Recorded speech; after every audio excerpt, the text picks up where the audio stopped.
Olá, amigos do canal Redemptores Mater. Sejam muito bem-vindos. É muito bom recebê-los em nosso canal. Pedimos que se inscrevam e cliquem o seu joinha.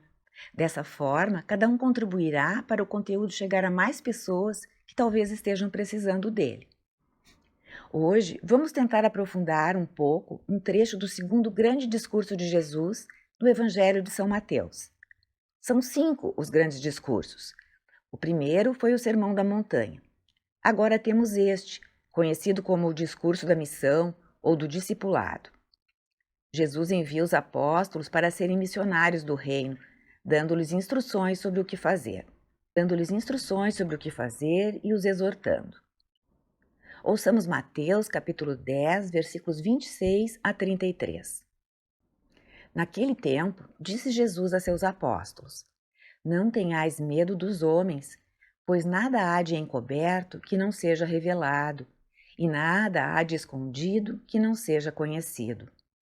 O que vos digo na escuridão, dizei-o à luz do dia.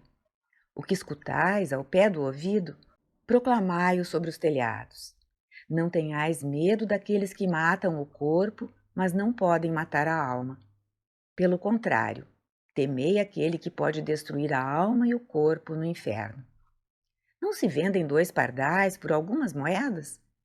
No entanto, nenhum deles cai no chão sem o consentimento do vosso Pai.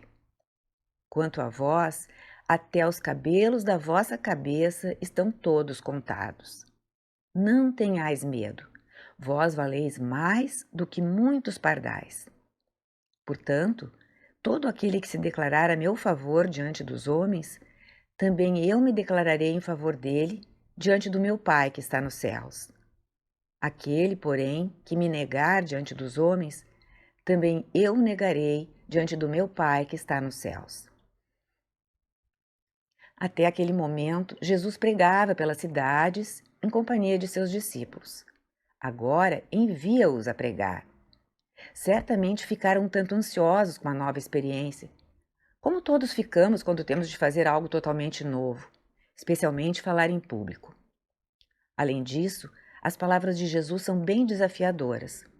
Apontam não só para a tarefa como pregadores, porém também para a possibilidade do martírio. Contudo, ele trata de acalmá-los, dizendo algo que repete aos discípulos e a nós ao longo de todos os evangelhos: não tenhais medo. A seguir adverte: não tenhais medo dos que podem destruir o corpo, mas daqueles que podem destruir o corpo e a alma e levá-los ao inferno. E compara os discípulos aos pardais, revelando algo da natureza do Pai. Essa é uma pequena síntese da literalidade da nossa passagem. Vamos tentar aprofundar, então. Comecemos pela questão do medo. Neste mundo de hoje, temos tido muitas razões para temer. A violência que se espalhou, o risco da honra e da fama, que vem do uso das redes sociais, as mudanças climáticas e suas consequências, etc. O que Jesus quer dizer? Logo antes, no Evangelho de Mateus, capítulo 10, versículos 24 a 25, Jesus tinha mencionado aos discípulos que o servo não é maior que seu senhor. Se aquelas pessoas diziam que Jesus estava possuído por Beelzebu, não iriam dizer coisas boas sobre seus discípulos. Eles deveriam esperar ser perseguidos, difamados e caluniados, assim como Jesus. Entretanto, deviam também saber que nada do que está oculto deixará de ser revelado e conhecido. A verdade aparecerá. A verdade sobre o Cristo virá ao conhecimento público. Os discípulos a proclamarão de cima dos telhados e nada deveriam temer. O medo racional existe, mas eles não deveriam ter um medo irracional que os paralisasse. Não deviam ter um medo maior do sofrimento corporal, que é temporário, por pior que seja, do que do sofrimento eterno, do espírito, a separação de Deus para sempre. Jesus quer que todos vejam a realidade na perspectiva de Deus, do ponto de vista da realidade sobrenatural, pois eles foram feitos para a eternidade.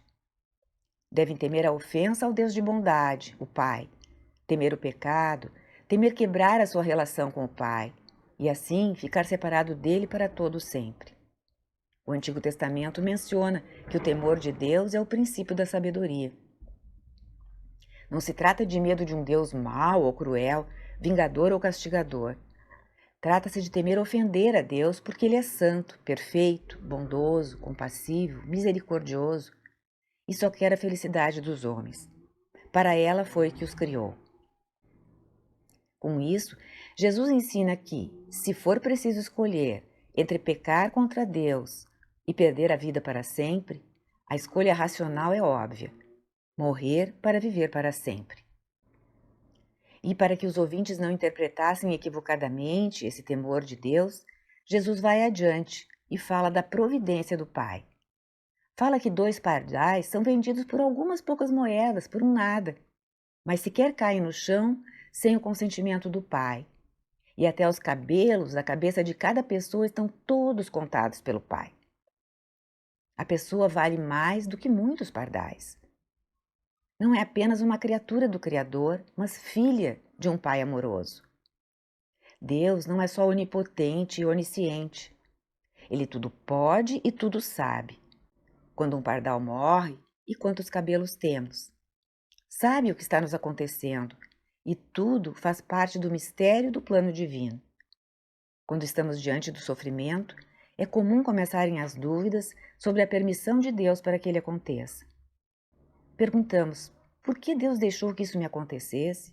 Será que ele me abandonou? A verdade é que, independentemente do que aconteça em nossa vida, como na dos apóstolos, mesmo na perseguição e no martírio, isso não significa que Deus não se importe conosco. Por isso, ele providenciará e do mal extrairá um bem maior. Como dirá São Paulo depois, tudo posso naquele que me fortalece.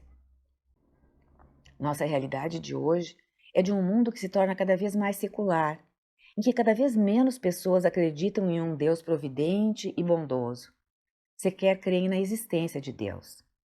Isso as afasta de crer em um plano, um projeto divino em que tudo conduz à realização última da vontade divina, em que tudo trabalha num conjunto para levar todas as pessoas que o desejem à vida eterna. E essa secularização leva as pessoas a contarem apenas consigo mesmas. Encontramos tantos que pensam que o ser humano e os animais têm exatamente o mesmo valor, ou que somos conglomerados de compostos químicos, parte do universo e nada mais. Essas crenças, que não deixam de ser crenças, geram uma grande ansiedade, ainda que a causa não esteja presente ou aparente para tais pessoas. Elas sentem que não estão no controle das próprias vidas, e isso as leva ao medo. Quando morrerem, a cortina cairá, como diz o título daquele livro de Agatha Christie sobre a morte do personagem principal das suas histórias, o detetive Poirot. A cortina descerá e nada mais haverá. É a perspectiva do nada, do fim. Jesus ensina que há uma vida depois da morte, infinitamente feliz se estivermos com o Pai de bondade, se aceitarmos e vivermos de acordo com a salvação que Jesus nos obteve, também com perseguição, sofrimento e morte, mas com a glória da ressurreição. A mensagem de Cristo é uma exortação à coragem diante da morte, porque dessa coragem dependerá a vida eterna. A pessoa que enfrentar tudo para ser fiel a Jesus, ele a reconhecerá quando morrer ou no julgamento final. Mas quem o negar, não. A tentação de negá-lo é a que invade quem enfrenta a possibilidade da perseguição por ele. Mas é a fidelidade no amor a ele que será levada em conta no momento do julgamento. Nós estamos vendo como o martírio está alcançando cada vez mais cristãos, inclusive no mundo ocidental. Os cristãos, segundo as pesquisas e estatísticas, são os mais perseguidos na atualidade. Ano após ano, esse número aumenta. O martírio não é mais algo do passado, como nos parecia antes. Por isso, também quem vive agora precisa ter diante de si a mensagem de Jesus aos seus apóstolos, que vemos neste trecho do Evangelho.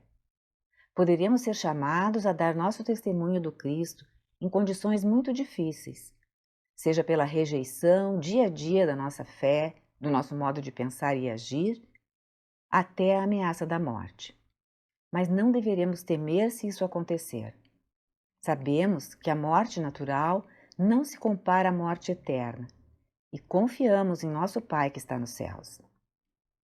O discípulo de Cristo não deve somente guardar sua fé e viver de acordo com ela, mas também professá-la com confiança e espalhá-la pelo mundo, estando preparado para dar seu testemunho diante dos homens, inclusive diante da cruz.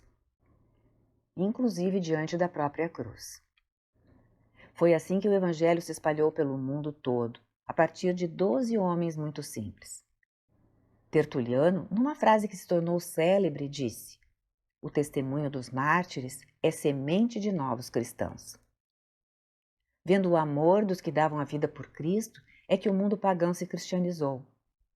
Os homens de hoje também necessitam conhecer essa espécie de amor radical, não superficial, não um amor que gira em torno de si mesmo, do próprio bem-estar, da própria vida.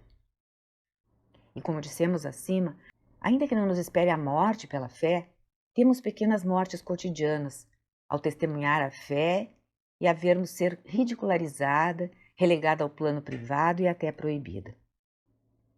Mais ainda, precisamos morrer para nós mesmos, sempre, para amar completamente o outro, pelo bem do outro, que é o que Jesus fez e ordenou. Amai-vos uns aos outros como eu vos amei. Obrigada por ter acompanhado esta postagem. Se você gostou, clique seu like, inscreva-se no canal e acione o sininho para ser notificado de outras publicações. Não deixe de conferir as nossas playlists, feitas com muito cuidado para cada um de nossos visitantes e membros.